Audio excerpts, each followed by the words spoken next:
Shalom, shalom, peuple de Dieu.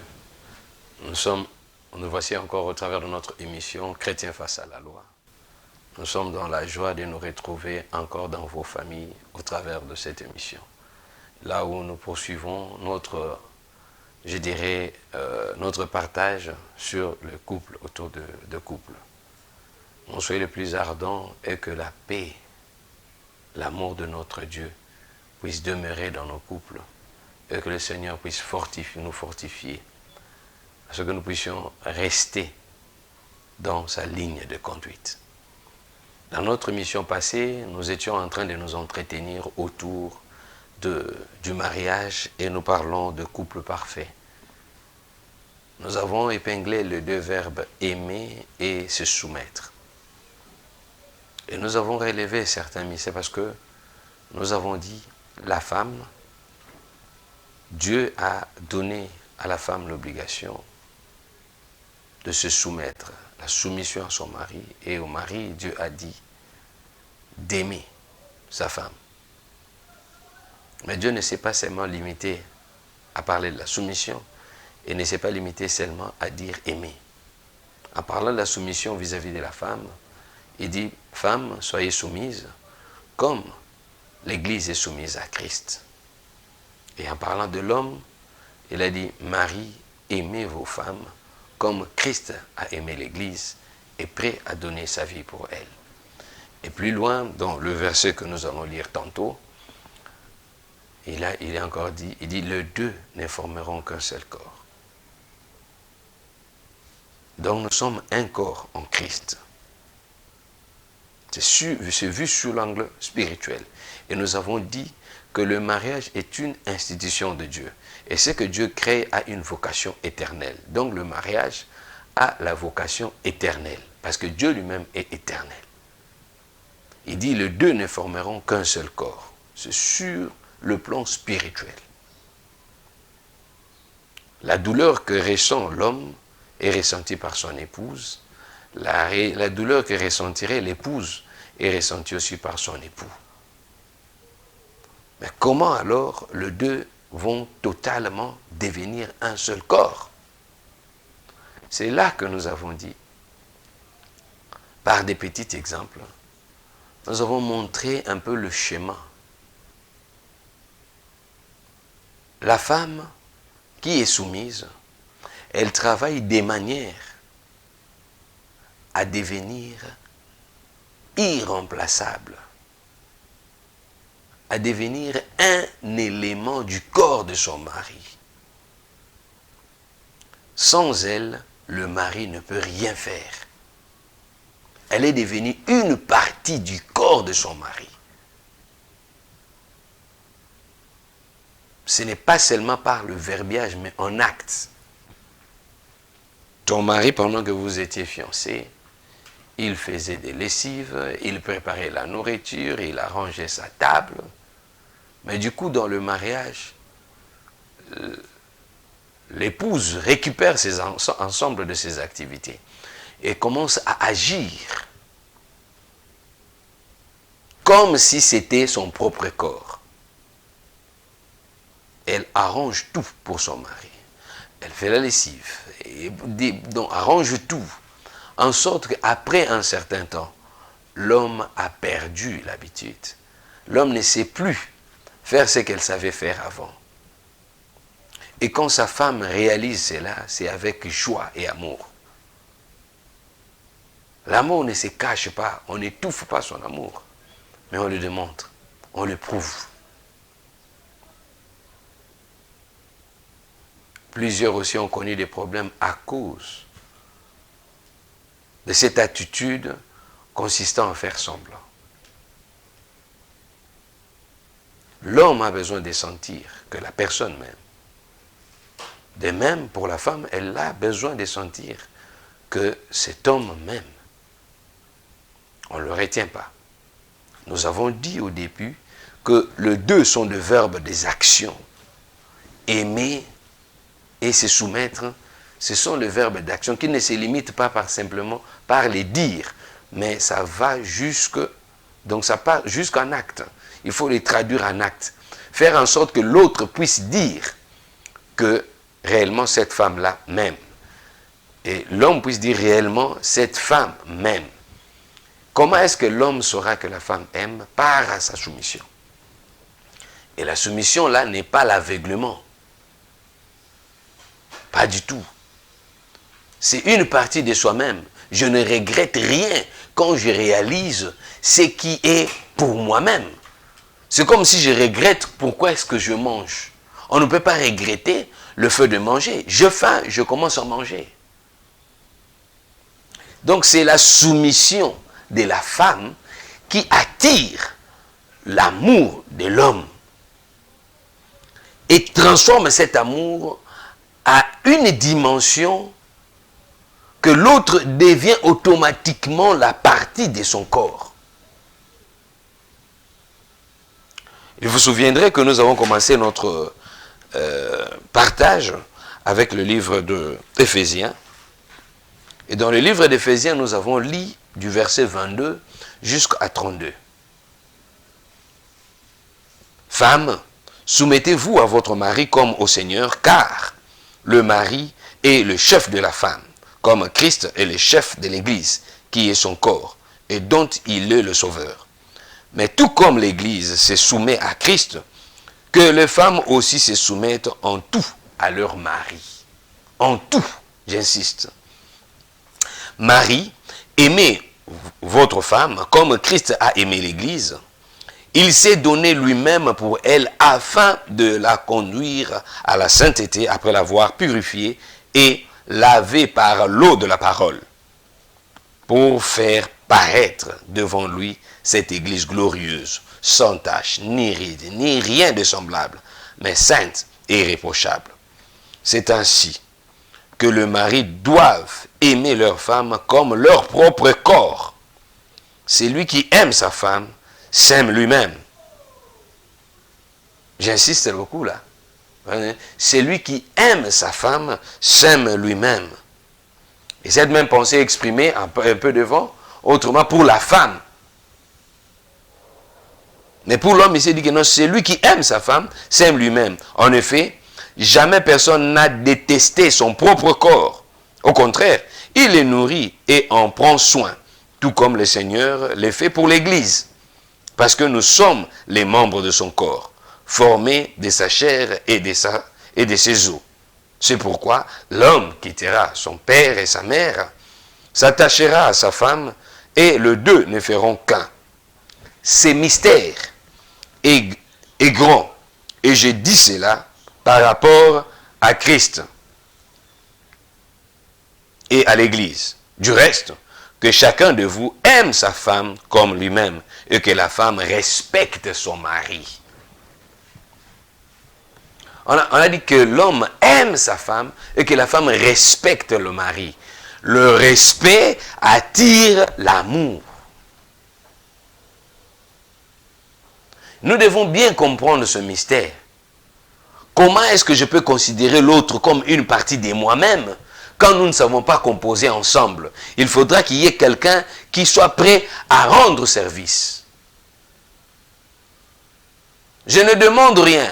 La femme ne demande rien à son mari, mais seulement sa façon de faire pousse son mari à chercher, à vouloir connaître la volonté, les besoins de son épouse pour l'accomplir sans que celle-ci puisse demander.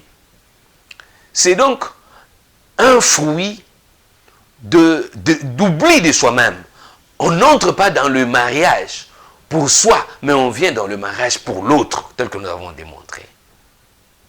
Et ici, nous parlons de couple parfait. Un couple qui veut vraiment tailler à la dimension. Et un couple taillé à la dimension de Dieu. Ce que Dieu attend de couple. Et nous parlons de ce couple parfait. Nous ne sommes pas encore dans le couple malade. Nous sommes en train de rappeler ce que nous avons dit dans nos émissions passées. Et pour mieux vous en rendre compte, vous pouvez constater la même chose dans le livre des Corinthiens. Au fait, dans Corinthiens, Dieu ajoute encore une chose. Dans 1 Corinthiens 7, il dit, nous sommes dans 1 Corinthiens 7, voilà ce que dit la parole de Dieu.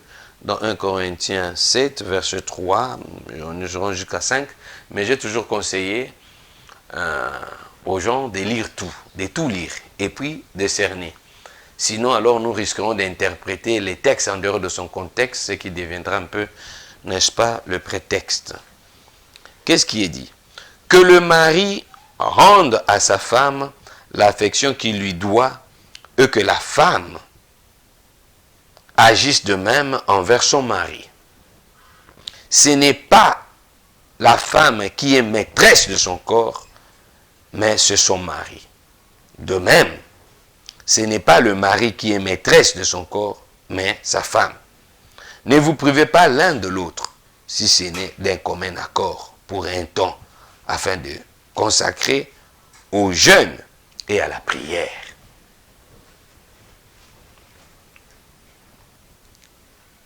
Nous devons faire attention. Donc, voyez un peu, dans le mariage, votre corps ne vous appartient plus.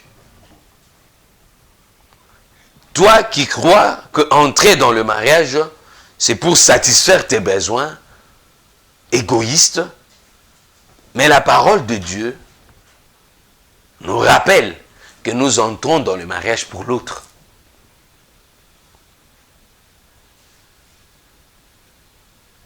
Ici, on ne parle pas de corps spirituel, mais on parle de corps physique. Ton corps ne t'appartient pas, c'est pour ton époux. Ton corps ne t'appartient pas, c'est pour ton épouse. Mais pour arriver à cette dimension, il y a ces deux verbes d'action qui passent. Aimer et se soumettre. La soumission d'une femme attire les aimés de l'homme. C'est-à-dire que l'homme commence à se préoccuper de sa femme, d'autant plus qu'elle représente beaucoup pour lui. Si elle n'est pas là, je ne saurais pas manger. Si elle n'est pas là, donc la femme taille aussi son mari. Elle donne une dimension. Ton mari qui est habitué à jeter les choses à gauche, à droite, mais vous, vous êtes venu pour redresser même son accoutrement, son habillement et tout. Vous reprenez tout en main, en sorte que vous devenez l'incontournable. Si vous n'êtes pas là, votre mari n'est pas à l'aise. Là, vous êtes en train de former déjà un corps avec lui. Quand vous quittez votre toit, au niveau de vous quittez vos parents pour venir entrer en contact avec votre mari, vous partez avec l'idée d'aider votre conjoint. S'il y avait des insuffisances, je pars pour combler ces insuffisances. Et automatiquement, le fait de prendre soin de ton mari, de vous consacrer à lui, parce que c'est un Dieu pour toi.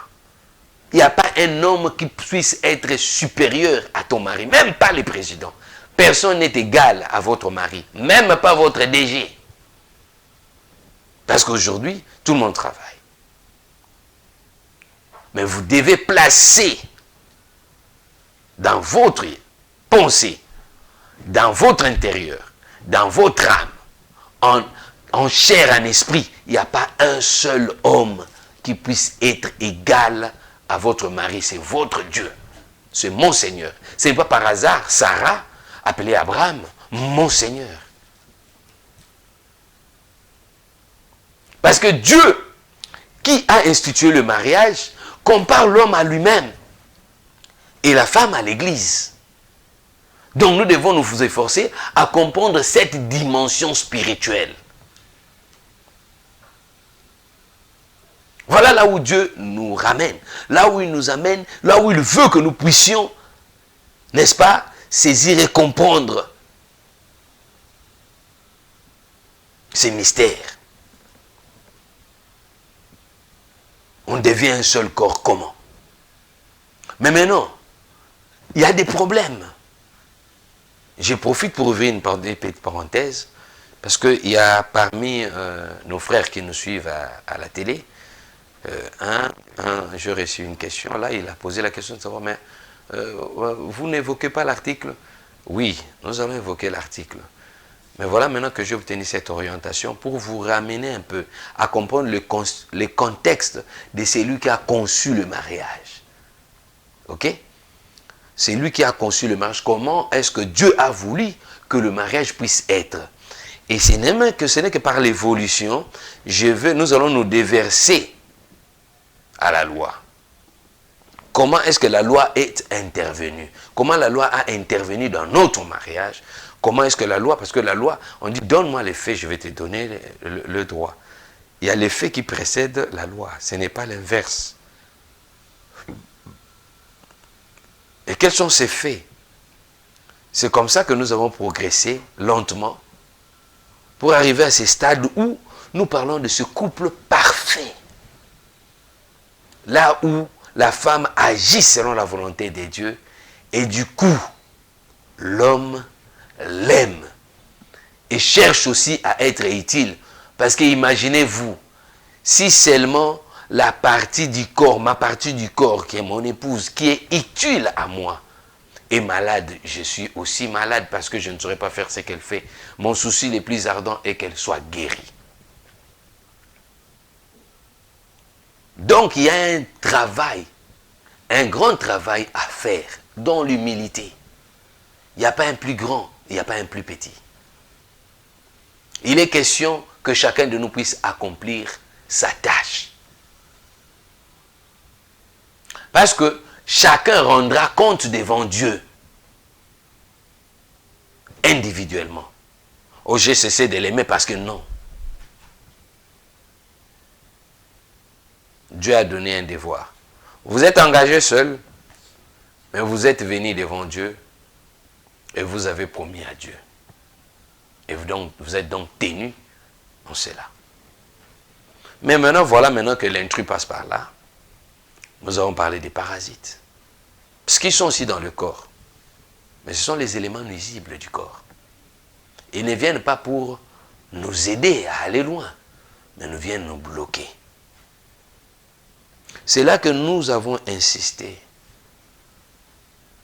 avec plusieurs lectures des livres de Romains.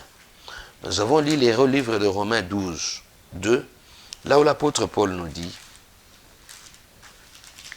de ne pas nous conformer au monde actuel, mais soyez transformés par le renouvellement de l'intelligence, afin de discerner quelle est la volonté de Dieu, ce qui est bon, agréable et parfait.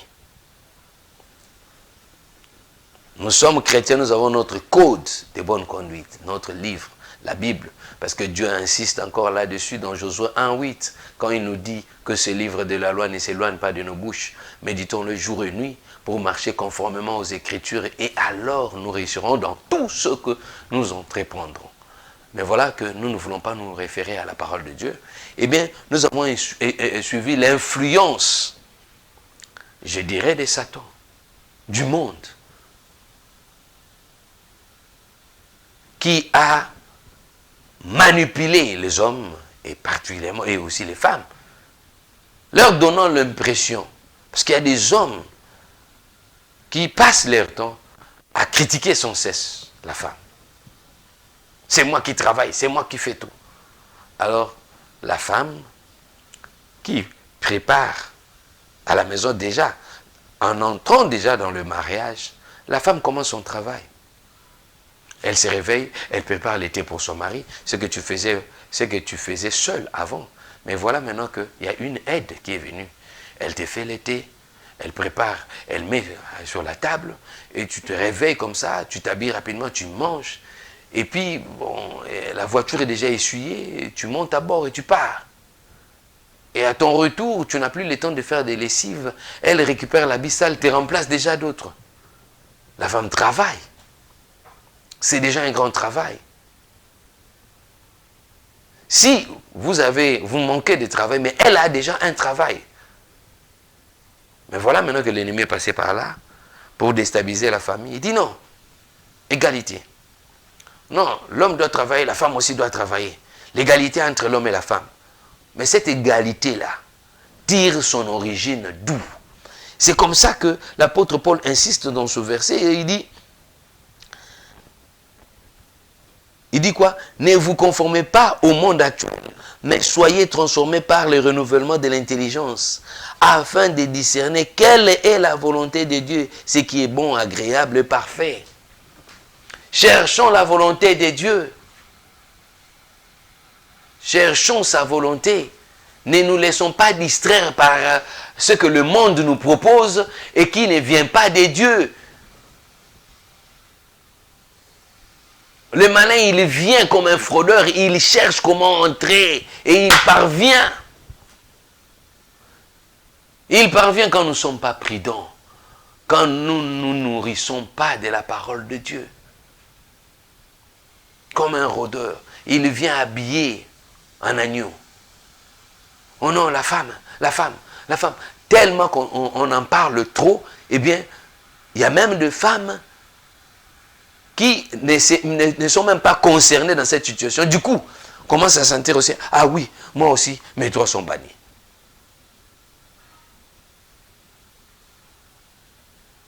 J'ai suivi, au cours d'une conférence, nous sommes arrivés dans le cadre des SADC en Angola.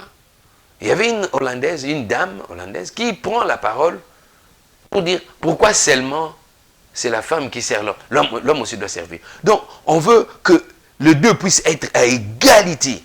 Et c'est comme ça que vous avez aujourd'hui la société occidentale, là où la femme, même pour nettoyer la maison, c'est à tour de rôle et plusieurs charges.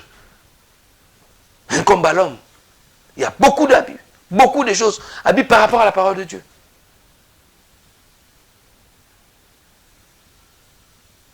Même dans une société, vous prenez le grand pays du monde, je prends les plus grands ou selon les hommes, nous disons le plus grand pays, c'est en termes de superficie, c'est la Russie. Mais ils n'ont qu'un seul président, Poutine. On ne peut pas avoir deux chefs. Ceux qui ont osé, nous avons vu, les rebelles. Les États-Unis, ils ont un seul président, Biden. Mais maintenant, on vous dit que dans votre foyer, que vous devez avoir deux présidents. La femme et l'homme. Et même pas comme un vice-président, non. Dans le même pied d'égalité. On vous dit que non, vous pouvez vous en passer. C'est ça l'évolution de notre loi. Donc la femme peut s'en passer de la volonté de son mari pour agir sans consulter son mari. Donc vous êtes traités maintenant au même pied d'égalité. Eh bien, lorsque deux chefs se rencontrent, il doit y avoir un chef. Ils doivent livrer bataille. Et c'est comme ça que vous voyez dans la plupart de ce pays dit développé, le mariage n'a plus son sens. On préfère rester seul. Et pour trouver vraiment la paix, l'homme s'est marié avec l'homme et la femme avec homme. Eh bien là, vous trouvez vraiment une relation entre deux femmes. Eh bien, même dans leur relation, il y a un qui joue le rôle et l'autre joue un qui joue le rôle de l'homme et l'autre joue le rôle de la femme. Nous avons suivi dans les réseaux sociaux comment un couple lesbienne tapait celle qu'elle considère comme son épouse. Mais ce n'est pas un modèle à suivre là, nous ne sommes pas là. Mais nous disons qu'il y a un chef. Or, la personne qui a conçu le mariage a établi l'homme comme Dieu. La femme comme l'Église. Ceux qui passent leur temps à chanter « Nabala Yesu, Nabala Yesu », nous ne sommes pas la femme du Seigneur, non. Notre Seigneur nous montre dans ce livre d'Éphésiens que son épouse, c'est l'Église. Et l'époux de l'Église, c'est Dieu. Et nous devons imprimer les mêmes modèles. Mais qu'advient-il? Qu'est-ce qui arrive maintenant quand nous ne respectons pas cette règle?